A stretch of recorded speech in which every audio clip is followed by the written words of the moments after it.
As summer drags on, it can be difficult to keep the landscape looking decent. Just the stress from the heat. This water has calcium in it, and so it'll plug up the drippers, and so they won't get the water they need.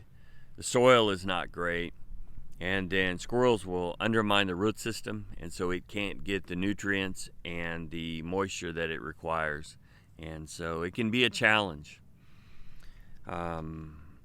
In our passage this morning, we have a transition from Isaiah 34 that talks about how God's just going to deal with everything that's a mess, and he is going to restore everything. And we find this in chapter 35. It says in verse 1, "The wilderness and the solitary place shall be glad for them. The desert shall rejoice and bloom as a rose.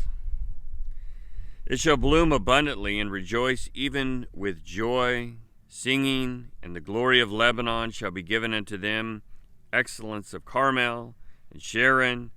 They shall see the glory of the Lord and the excellency of our God." It's interesting that this passage would reference the beauty of Lebanon. And we'll touch a little bit about Lebanon and what's going on there just momentarily, but you need to understand that Lebanon was absolutely beautiful. You know about the cedars of Lebanon, and you know about their flag. It has that cedar on there, and they had to basically preserve that because they were cutting down all the trees. The Phoenicians would use that wood for their lumber. It was distributed all over the place. You know that the temple was sourced for that lumber, and also they have found what they call the Jesus boat, and that boat they presume was made of that wood as well. And so it was a beautiful, beautiful place. And so all of this is going to be restored. We see here in Romans chapter 8, verse 22 says, "For we know that the whole creation groaneth and travail in pain together until now." And so right now, when you look at our world, whether it be human or whether it be plant life, the whole thing is just wanting to be restored. And we see that a lot of it was given over into vanity. It says in verse 20, "For creation was made subject unto vanity." And that's what we see right now. Lebanon has just went through a massive explosion that's turned into somewhat of a civil war, and the government has just walked off. And that is rather disturbing.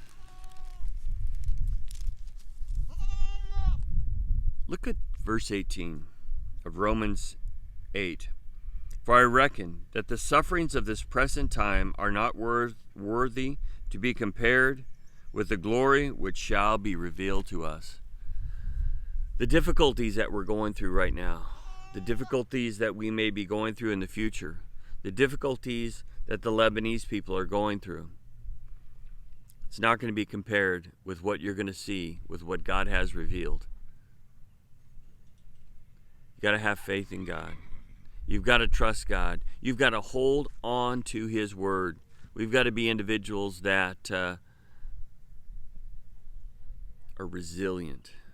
It's very important. It's time to awake. It's time to be vigilant about our service to the Lord. We need to realize that we're in a spiritual battle like we've never been before. Be a warrior for God. May God bless you.